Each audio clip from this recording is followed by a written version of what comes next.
नमस्कार, मैं doctor Krishna Kishore Goyal, interventional cardiologist, SGP holistic hospital Ahmedabad से। आज हम जानेंगे कि कोरोनरी एंजियोग्राफी क्या होती है, किसे ज़रूरत है, कब करना चाहिए और इसमें आगे एंजियोप्लास्टी या बाईपास या मेडिकल मैनेजमेंट का डिसीजन कैसे लें। तो कोरोनरी एंजियोग्राफी क्या होती है?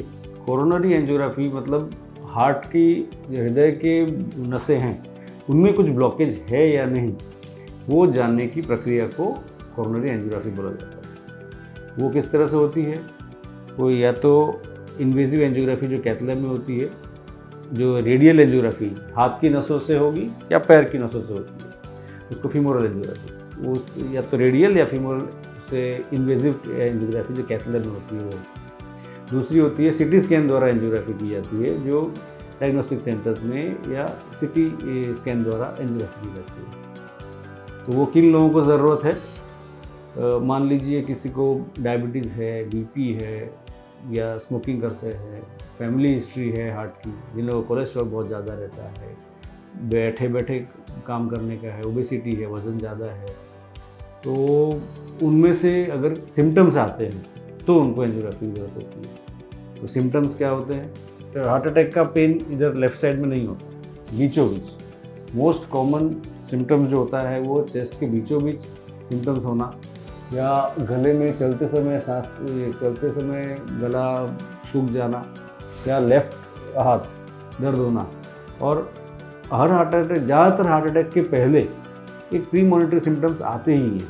मतलब कुछ दिनों से थकान लग रही है, कुछ दिनों से या बीचों बीच चलने में जलन होना, थक जाना, अब आपके साथी आपके साथ चल रहे हैं, जो वो वॉकिंग में फास्ट चल पा रहे हैं, आप नहीं चल पा रहे हो, थक जा रहे हो, सांस फूल जा रही है, तो आप सस्पेक्ट कर सकते हैं कि हाँ, इनको हार्ट की प्रॉब्लम है, तो शायद आगे चेकअप कराना चाहिए। तो एंजियोग्राफी सीधा सिम्टम्स आया तो सीधा एंजियोग्राफी?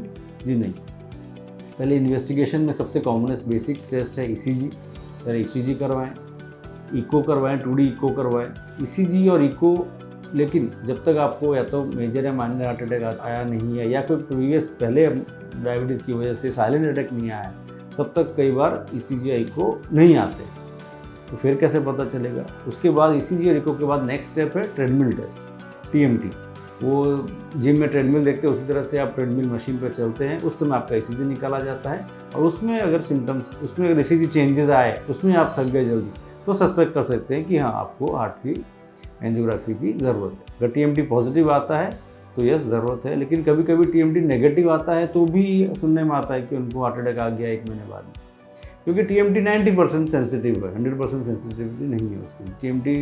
लेकिन TMT पॉजिटिव आया तो भी मैंडेटरी नहीं है कि एंजियोग्राफी करना ही पड़े।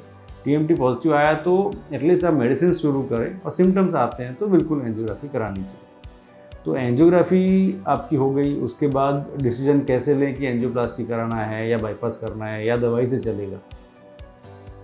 तो अगर आपको हार्ट अटैक चालू है, चालू पेन है, तो आप जहाँ कहीं भी हैं, जिस जगह आपकी एंजियोग्राफी हुई है, वहाँ अपने डॉक्टर पर पूरा ट्रस्ट करें, पूरा विश्वास दिखाएं और वहीं के वहीं आप एंजियोप्लास्टी करवा लें।